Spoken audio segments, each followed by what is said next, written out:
Hello everyone, welcome back to my YouTube channel. तो एक नया क्वेश्चन है, पाठ योजना की आवश्यकता तथा महत्व लिखिए। इस पर क्वेश्चन आता है, right need and importance of lesson plan. PYQ में आ रखा है ये क्वेश्चन, सीआरएसयू में। तो इस क्वेश्चन का हम देखते हैं कि इसका आंसर कैसे लिखना है। 16 मार्क्स में ही आता है लॉन्ग क्वेश्चन में। तो सबसे पहले हम बताते हैं कि इसमें लेसन प्लान होता क्या है। किसी भी चीज़ का हम पहले योजना बनाते हैं, ठीक है। लेसन प्लानिंग हम करनी ही पड़ती है किसी भी कार्य को अगर हम कर रहे हैं। लेसन प्लान से क्या होता है, लेसन प्लान जो होता है, एक टीचर ना पहले ही तैयारी कर लेता है कि हमें क्लास में जाके क्या क्या पढ़ाना है, क्या क्या नहीं पढ़ाना है। ये एक व्यवहारिक रूप से करता है, व्यवहारिक प्रक्रिया है ये। और इसमें क्या होता है कि जो टीचर होता है, टीचर क्या करता है, उसको क्लास में जाके एकदम से अचानक से ये होता है कि एकदम से बच्चा कोई क्वेश्चन कर रहा है उस टॉपिक से रिलेटेड, तो उसको सारे, कई बार टीचर भी भूल जाता है कई बार टॉपिक से। अगर वो खुद पढ़ लेगा, उससे पहले से उसको प्रिपेयर कर लेगा, उसके लेसन प्लानिंग कर लेगा कि मेरे को अब ये पढ़ना है उससे पहले। जैसे कि उसमें हमारा जो सब्जेक्ट था टीचिंग एंड लर्निंग वाले में, उसमें बताया गया था कि हमारा जो टीचर है वो उसकी 3 अवस्थाएं होती हैं। सबसे पहले शिक्षण से उसे 3 अवस्थाओं से गुजरना पड़ता है। शिक्षण से पहले की अवस्था, और शिक्षण अवस्था एवं शिक्षण के बाद की अवस्था। शिक्षण पूर्व की क्रिया जो होती है उसमें वो पहले लेसन प्लानिंग करता है, बच्चों को क्या पढ़ाना है, कैसे पढ़ाना है, अगर बीच में क्या क्या क्वेश्चन पूछने हैं, उनसे क्या क्या, मतलब कि उनको क्या क्या विधि से, कौन सी विधि से अपनाना है, कौन सी विधि से उनको पढ़ाना है, ठीक है। फिर उसके बाद आता है शिक्षण, फिर जाके उसको अप्लाई करता है, क्लास में जाके उसको अप्लाई करता है। उसके बाद शिक्षण का लास्ट में, बाद में ये होता है कि उसका मूल्यांकन कैसे करेगा। उसका क्लास से बाहर जाने के बाद ये सोचता है कि मैंने क्या क्या पढ़ाया है, क्या क्या नहीं पढ़ाया है, क्या इस टॉपिक से रिलेटेड रह गया है, क्या कुछ नहीं रहा है। तो ये सब कुछ वो है, वो अपने लेसन प्लानिंग इसलिए बहुत ज़रूरी होती है। आवश्यकता क्यों होती है हमें लेसन प्लानिंग की आवश्यकता क्या है, नीड क्यों, नीड क्या है हमें। योजना जो होती है, यानी कि जो लेसन, जो हमारा प्लानिंग होती है, हम प्लानिंग हर चीज़ में करते हैं। ये बहुत सारी आवश्यकताएँ हैं। आवश्यकताओं में हम सबसे पहले देखेंगे कि आवश्यकता पहले कौन सी है, उद्देश्यों को परिभाषित करने के लिए। उद्देश्यों को परिभाषित कैसे करता है, तो जो हमारा उद्देश्य है, उद्देश्य को, हमारी योजना जो है, हम अगर लेसन प्लान करेंगे पहले से, तो वो उद्देश्य प्राप्ति में वो सहायक होगा। कैसे होगा, अब हम क्लास में जा रहे हैं, किसी चैप्टर को पढ़ाना है, तो बच्चे को आज हमने एक टीचर जो है वो उद्देश्य रखता है कि आज मुझे ये चैप्टर पढ़ाना है।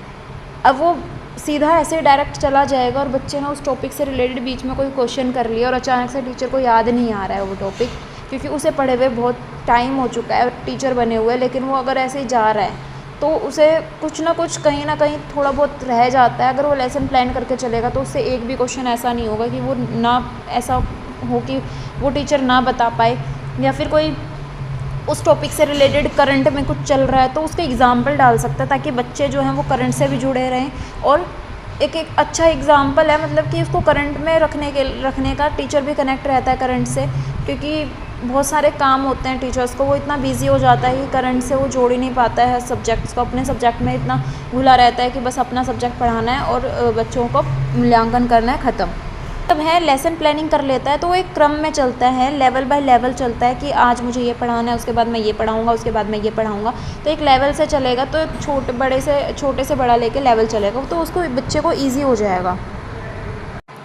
नेक्स्ट पॉइंट आता है शिक्षण को रुचिकर बनाने के लिए। रुचिकर कैसे बनाएगा, जब हम उसको कोई प्रिपेयर कर रहे हैं, अब हम ऐसे ही चैप्टर को उठाने के पढ़ाने लग जाएं तो उसमें जो बुक में लिखा है हम वही पढ़ाएंगे, लेकिन उसको इंटरेस्टिंग बनाने के लिए हम पहले से टीचर को थोड़ी सी मेहनत करनी पड़ती है कि कौन सी विधि अपनाएं इसको पढ़ाने के लिए, ताकि बच्चों को इंटरेस्ट आए।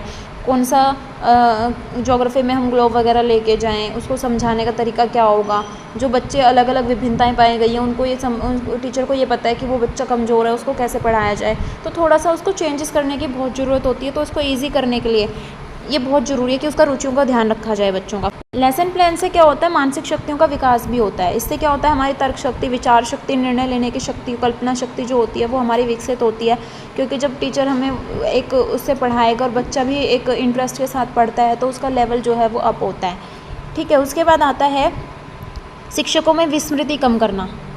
शिक्षण, जब शिक्षक, अध्यापक जो होते हैं, अध्यापक पहले से उस लेसन प्लानिंग करेंगे तो वो उस चैप्टर को, अब टीचर बने उसको काफ़ी टाइम हो चुका है, लेकिन वो थोड़ा बहुत धीरे धीरे उस सब्जेक्ट्स को थोड़ा सा भूल जा रहा है या फिर कुछ है, तो उससे क्या है, उसको भूलेगा नहीं, उस टॉपिक से कनेक्टेड रहेगा, वो कभी भी नहीं भूलेगा अगर वो रेगुलर उसको क्लास में थोड़ा बहुत उसको देखता रहेगा, ठीक ठीक है। उसके बाद आता है पुनर्बलन के। क्या होता है पुनर्बलन? जो है हमारा हेल्प करता है बच्चों को। बच्चे जो होते हैं, टीचर जब उनसे क्वेश्चन करते हैं तो बच्चा जो है कॉन्फिडेंस के साथ आंसर देता है, वो पुनर्बलन का विकास होता है उससे बच्चों का। उसके बाद इसकी इम्पोर्टेंस क्या है? इम्पोर्टेंस यानी कि पाठ्य योजना का महत्व क्या है? पाठ्य योजना का महत्व सबसे पहला आत्मविश्वास को पैदा करना। आने से पहले अगर लेसन प्लानिंग कर लेता है तो उसमें आत्मविश्वास उत्पन्न होता है, क्योंकि एक कॉन्फिडेंस के साथ वो क्लास में जाता है और आज बिना खोले बुक को वो पढ़ाना शुरू कर देगा कि आज तुम्हें बच्चों ये पढ़ना है और इसमें इसका मतलब ये होता है, इसका मतलब ये होता है। बहुत आसानी से ईजीली तरीके से और आज से करंट से जोड़ के उसको पढ़ा सकता है। बहुत सारे एग्जाम्पल दे के समझा सकता है, बहुत सारी विधियों से समझा सकता है जो उसने लेसन प्लान पहले किया है कि कौन सी विधि से उसको समझाना है। उसके बाद आता है सेकंड पॉइंट, शिक्षण उद्देश्यों की स्पष्टता होती है। शिक्षण का जो उद्देश्य रखा है उसकी वो स्पष्ट रूप से दिखाई देता है कि हाँ, एक हम अगर लेसन प्लानिंग बनाते हैं तो हमें इसको इजी तरीके से बनाने में हेल्प मिलती है कि हमने उद्देश्य क्या है हमारा पढ़ाने का, और हमें इसे लेसन प्लानिंग क्या क्या पढ़ाना है, उसके अंदर किस बुक से पढ़ाना है, क्या कौन से सब्जेक्ट को ज़्यादा पढ़ाना है, कौन से विषय को कम पढ़ाना है, मतलब कौन से टॉपिक को ज़्यादा बड़ा पढ़ाना है, कौन से टॉपिक को छोटा पढ़ाना है, ये हमें इसी से जानकारी मिलती है। उसके बाद आता है व्यक्तिगत विभिन्नताओं का उपयोग, हमें पता चलता है जो व्यक्तिगत बच्चों में विभिन्नताएं पाई जाती हैं। जो प्लानिंग करनी है वो ऐसी होनी चाहिए कि जो बच्चों में विभिन्नताएं हैं उनके अकॉर्डिंग हो। उसके बाद आता है समस्याओं की जानकारी इसमें हो जाती है। समस्याओं की जानकारी कैसे होती है? अध्यापक जब पाठ्य योजना बनाता है तो उस विषय से संबंधित जो उसमें उसे नहीं आएगा वो उसे पहले ही पता चल जाएगा कि मुझे ये नहीं आता और मुझे मैं इस चीज़ को इसमें मैं अपने इसमें ऐड कर लेता हूँ। उसके बाद आता है पाठों की निरंतरता। पाठों की निरंतरता में क्या होता है? पाठों की निरंतरता में होता है कि इससे क्या होता है, कंटिन्यूटी बनी रहती है कि आज ये पढ़ाना है, आज ये पढ़ा चुके हैं, अच्छा ठीक है, कौन कौन से विषय हो चुके हैं, इसका मतलब कि कौन से शेष रह गए हैं। हमें चैप्टर से पता चलता है कि हम लेसन प्लानिंग जब करते हैं तो सोचते हैं कि आज मतलब कि हमने ये क्लास में ना करके अगर पहले हम कर लें तो ज़्यादा अच्छा है, क्योंकि क्लास में बैठ के करेंगे तो हमारा टाइम भी ख़राब होता है, उसमें सारी चीज़ हम नहीं कर सकते। तो उसी में हम प्लानिंग करेंगे, उसी में बच्चों को सोचते हैं कि 1 घंटे तक कि उसमें बच्चों को आज जाके पढ़ाना, मतलब कि आज पढ़ाना क्या, क्लास में जाके सोचते हैं कई टीचर की ना आज क्या पढ़ना बच्चों, तुम्हें कल क्या पढ़ा था तुमने। तो ऐसा नहीं होना चाहिए। पहले से अगर लेसन प्लानिंग कर लेते हैं तो टीचर बच्चों के लिए आसान हो जाता है कि क्लास में टाइम बच जाता है उनके लिए। फिर आता है शिक्षण क्रियाओं की जानकारी हो जाती है। शिक्षण क्रियाओं की जानकारी कैसे होती है? इसमें क्या होता है, शिक्षक को ये पता चल जाता है कि उसमें कौन कौन सी बुक चाहिए, कौन कौन सी हमें मटेरियल चाहिए, ग्लोब चाहिए ज्योग्राफी वगैरह के लिए या मैप वगैरह चाहिए। तो पहले से उसको लेसन प्लानिंग करेगा तो उसे पहले से पता चल जाएगा। ये नहीं कि क्लास में जाके वो कह रहा है कि इसमें तो मैप हेल्प करते, बच्चों को वो रट्टे मरवाने की कोशिश कर रहा है लेकिन वो नहीं हो पाएगा। तो लेसन प्लानिंग के जरिए उसको एक शिक्षण क्रियाओं का पता चलता रहता है कि उसमें उसको सारी जानकारी रहती है कि अब ये पढ़ा दिया, इस बुक से पढ़ाना है, इसका मटेरियल लाना था मुझे, अब उसके पास अवेलेबल नहीं होगा अगर अचानक से क्लास में याद करेगा तो टीचर। उसके बाद नेक्स्ट पॉइंट आता है क्रमबद्ध कार्य की आदत का विकास होता है। अब क्रमबद्धता आ जाती है उस टीचर में। अगर टीचर पहले से ही प्लानिंग कर लेगा तो उसमें एक कंटिन्यूटी बन जाती है कि अब ये पढ़ा रहे हैं, उसके बाद ये पढ़ाएंगे, उसके बाद ये पढ़ाएंगे। हम प्लानिंग कर लेते हैं तो उससे हमारे उद्देश्य की प्राप्ति आसानी से हो जाती है। उसके बाद आता है शिक्षण व अधिगम में संबंध स्थापित करना।